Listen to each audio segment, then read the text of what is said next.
தங்கம், இப்பதான் நீ ஒரு விஷயம் தெளிவா புரிஞ்சுக்கணும். ஆமா, நீ இப்போ நின்னுட்டு இருக்கிற இடம் சாதாரணமான இடம் இல்ல.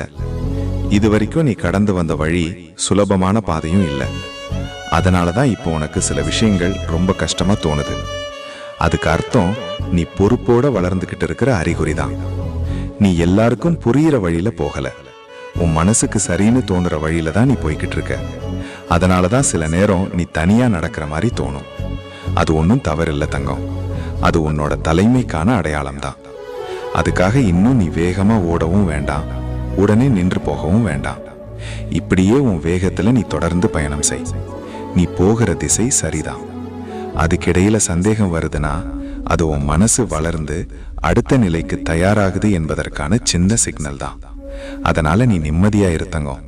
உன் அப்பா உன்னை சரியான பாதையில தான் கூப்பிட்டு போறேன். ஓம் நம சிவாய.